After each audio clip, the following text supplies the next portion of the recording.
तो करप्शन क्या है यार। लोग मॉनेटरी टर्म्स में ही हर चीज़ समझते हैं। हम लोग के भ्रष्टाचार, अगर कोई भी चीज़ होती है, भ्रष्टाचार क्या है तो आदमी कहेगा पैसे लेना किसी काम के बदले में, किसी काम को करवाने के चक्कर में या किसी काम को रोकने के चक्कर में। पर मेरे हिसाब से नहीं, भ्रष्टाचार वो नहीं है।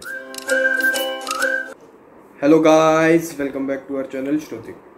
उम्मीद करते हैं आप लोग अच्छे से होंगे और थैंक यू इतना सपोर्ट करने के लिए। लेकिन भाई लोग, रिक्वेस्ट है कि प्लीज़ वीडियो शेयर करिए अगर पसंद आती है, और अगर वीडियो नहीं पसंद आ रही है तो जो ओपिनियन है या जो गलतियां हो रही हैं वो कमेंट बॉक्स में ज़रूर लिख कर बताइए कि क्या गलती हो रही है, तो उसको सुधारने की कोशिश करेंगे। और जैसा कि आप लोग जानते हैं कि आज फ्राइडे है, तो हम लोग वापस आ चुके हैं अपने सेल्फ अवेकनिंग के नए टॉपिक के साथ। और सॉरी, फिर से इस वीक श्रुति नहीं आ पाई, उसका कुछ अपना पर्सनल रीजंस है, पर नेक्स्ट वीक से वादा करते हैं कि वो वापस आ जाएगी। और अभी तक अगर इंस्टाग्राम पे फॉलो नहीं किया है तो डिस्क्रिप्शन बॉक्स में लिंक दिया गया है हम दोनों की आईडीज़ का, और हमारे दोनों पेजेस का। पेंटिंग के भी पेज है और शायरी का भी पेज है, जाके फॉलो करो, देखो।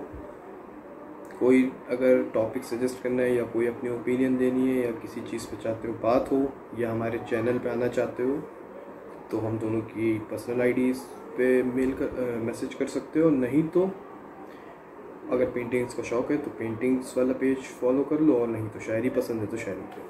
तो चलो वीडियो शुरू करते हैं। तो आज का जैसे कि टॉपिक आपने पढ़ा थंबनेल में, वो है व्हाट इज़ करप्शन। तो करप्शन क्या है यार। लोग मॉनेटरी टर्म्स में ही हर चीज़ समझते हैं। हम लोग के भ्रष्टाचार, अगर कोई भी चीज़ होती है, भ्रष्टाचार क्या है तो आदमी कहेगा पैसे लेना किसी काम के बदले में, किसी काम को करवाने के चक्कर में या किसी काम को रोकने के चक्कर में। पर मेरे हिसाब से नहीं, भ्रष्टाचार वो नहीं है।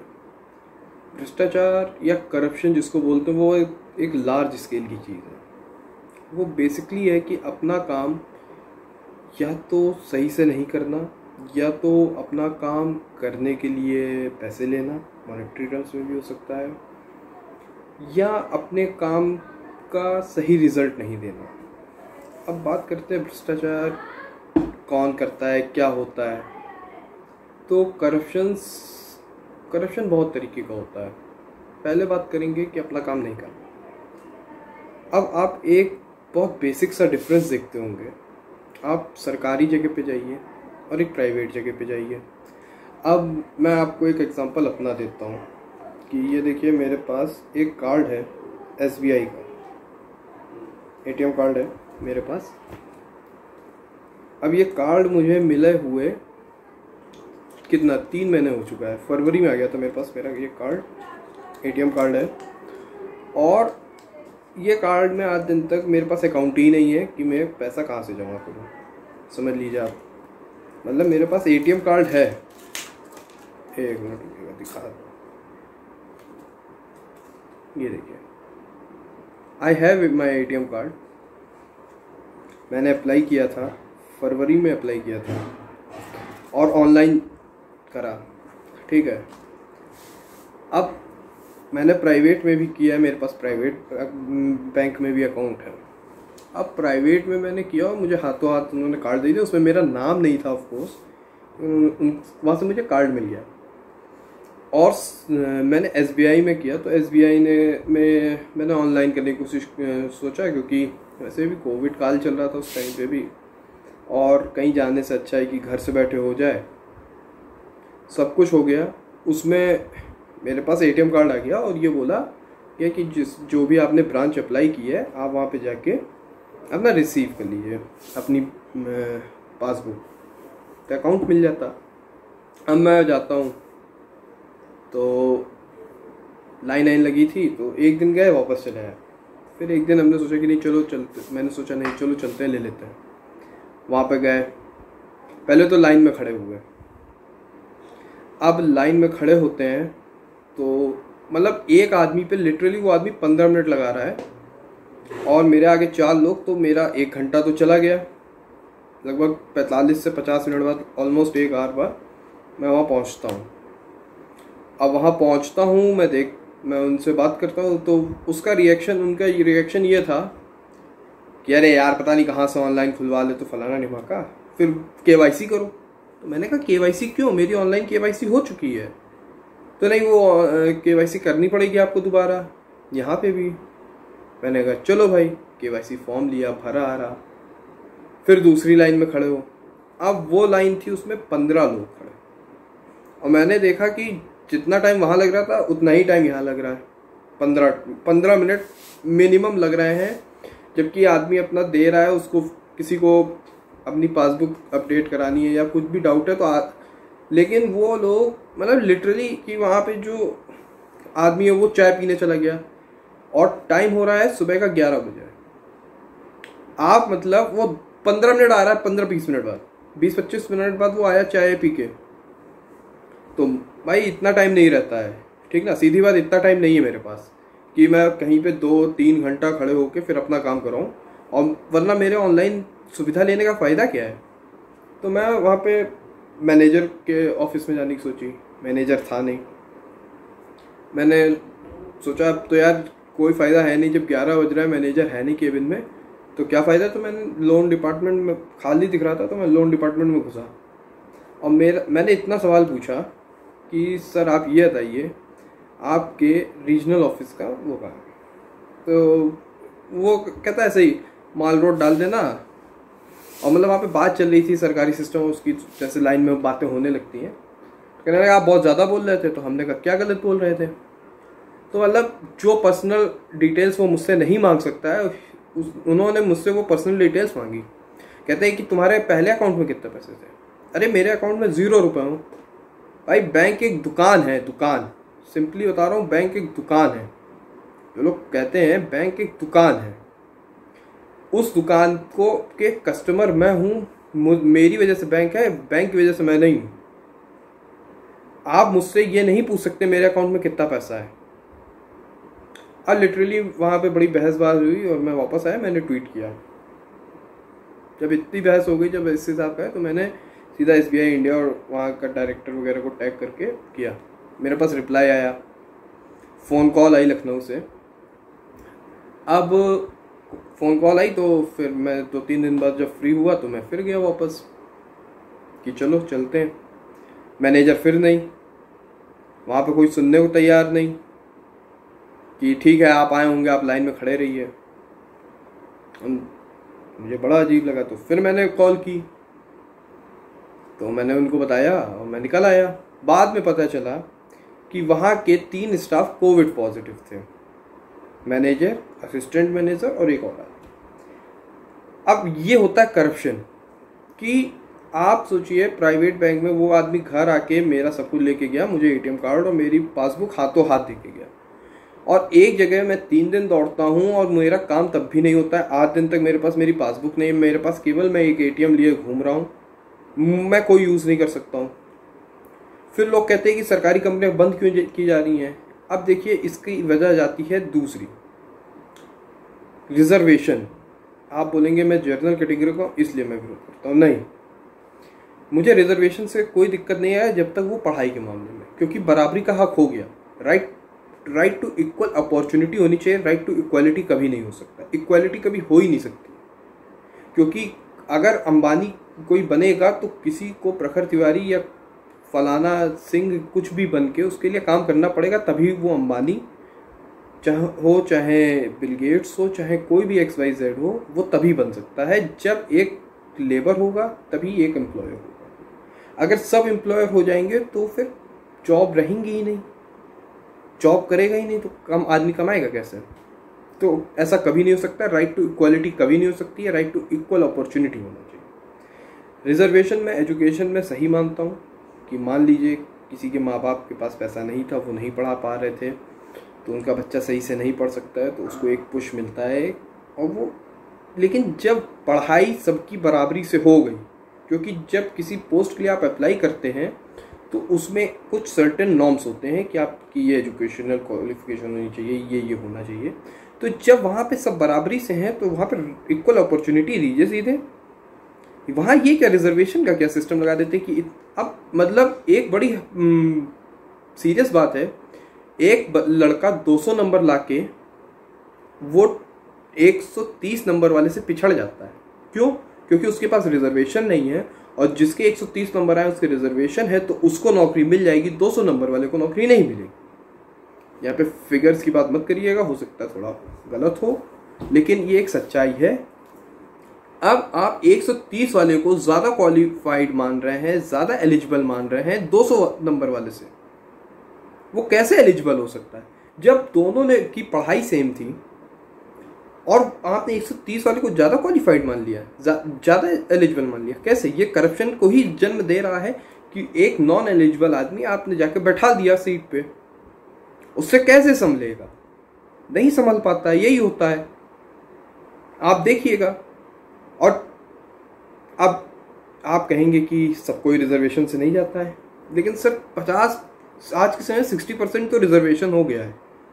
अब 60% रिजर्वेशन का मतलब है 100 में से 60 सीटें तो पहले से रिजर्व्ड है। अब जो 40 सीटें जो जनरल कैटेगरी की होती हैं, तो उसमें भी तो ये है कि अदर कास्ट के भी लोग आ सकते हैं, और कोई भी आ सकता है जिसका भी जनरल कट ऑफ पार कर जाएगा। अब जो हम तो केवल 40 सीटों पे जा रहे हैं ना, 100 में 40 सीटों पे पहुंचे। अब जब मेजॉरिटी करप्ट है, मेजॉरिटी अनएलिजिबल है, तो क्या होगा? हम भी वैसे ही हो जाते हैं। जो भी जनरल कैटेगरी से जाता है उसको भी यही है यार, जब सिस्टम ऐसे ही काम कर रहा है तो हम भी ऐसे ही काम करेंगे।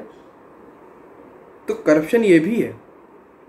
और जो लोग कहते हैं ना कि सिस्टम केवल सरकारी आदमी थोड़ी नहीं करप्ट है, करप्ट तो हम लोग हैं। क्योंकि भाई नेता, मंत्री, प्रधानमंत्री, मुख्यमंत्री, राष्ट्रपति, XYZ कोई भी जो भी पब्लिक डोमेन या कहीं भी काम कर रहा है, वो हमारे ही आप में से तो जा रहा है कोई ना कोई।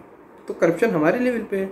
मैंने अपनी पिछली एक वीडियो में बोला है कि नोटबंदी ने हम सबको साबित कर दिया कि हम सब करप्ट हैं, और वो बात सच्चाई है। आप देखिए ना कि अगर आप मॉनिटरी टर्म्स में समझते हैं तो नोटबंदी हुई तो कितनी शेल कंपनियां बंद हुई, क्या फायदे हुए, मैं इसकी बात नहीं करूँगा। मैं केवल एक फिगर की बात करता हूँ कि ऑल जितनी भी म्यूनसिपल कॉरपोरेशन थी या जिन्हें नगर निगम बोला जाता है, उनमें अगर 1 रुपये पहुँच रहा था तो वहाँ पे 500 रुपये पहुँचा।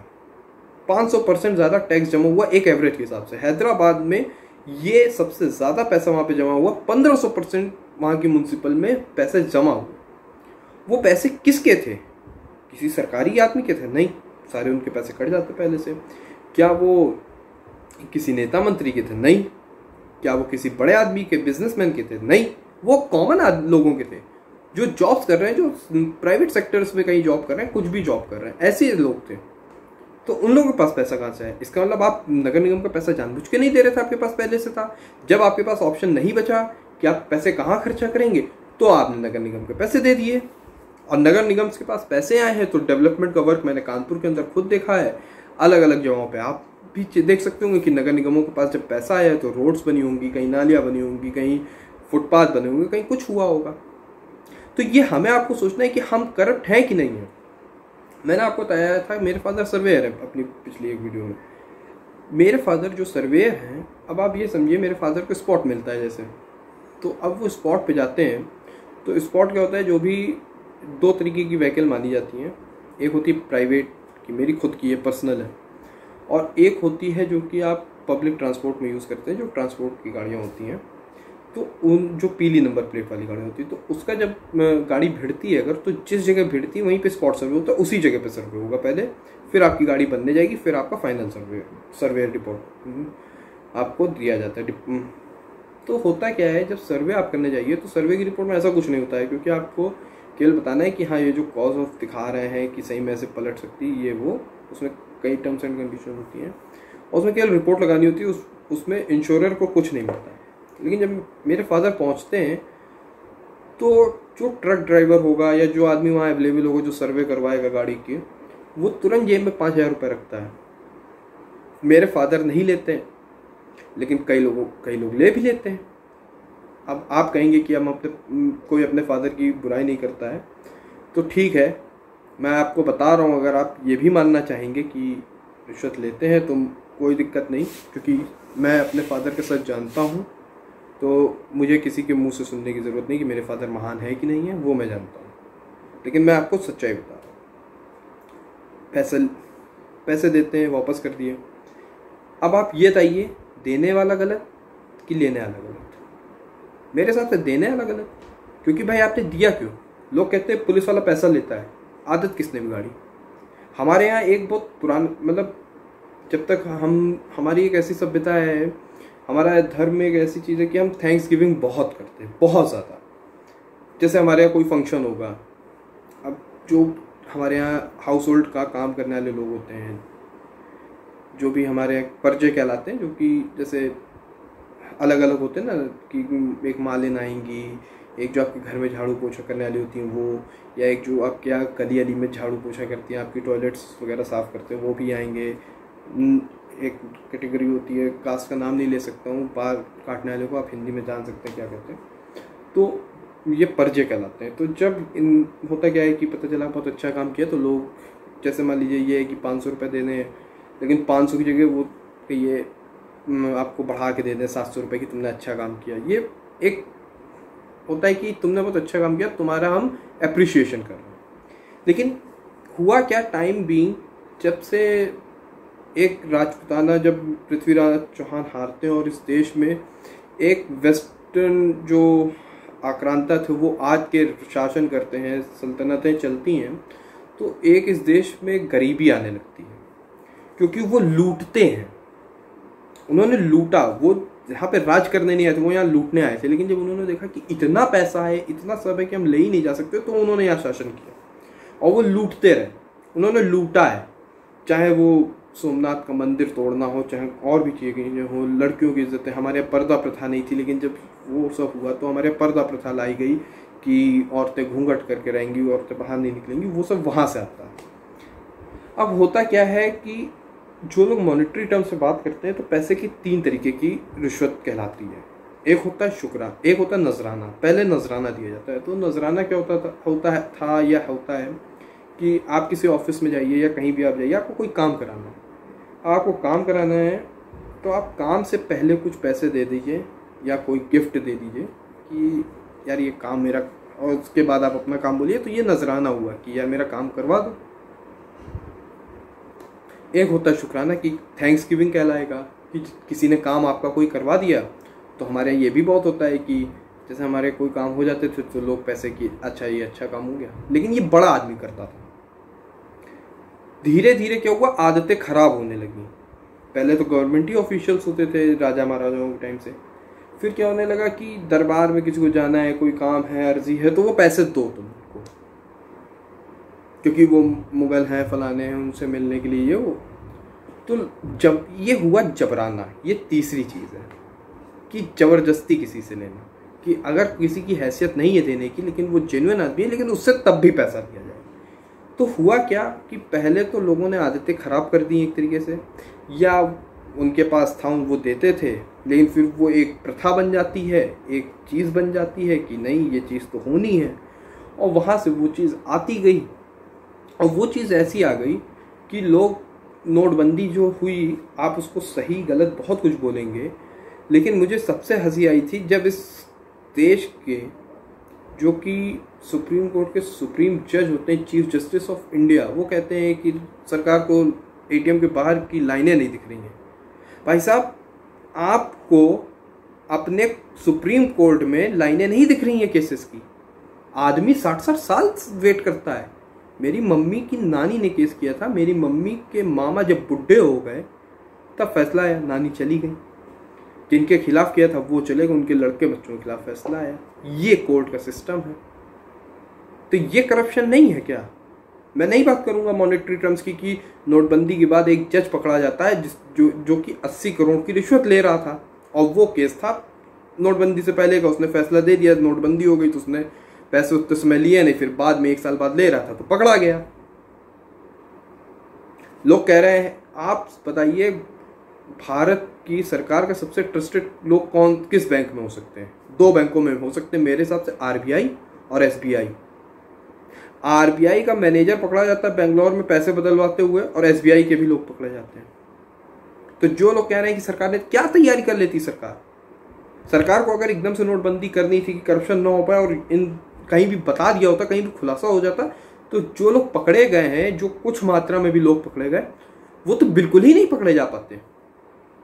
आपको नहीं लगता है कि ये ज़्यादा अच्छा था कि सडन किया तो एकदम से कुछ हलचल हुई तो कुछ लोग पकड़े तो गए, और जुडिशरी करप्ट नहीं है जो लोग कहेंगे, मैं बिल्कुल नहीं मानता हूँ।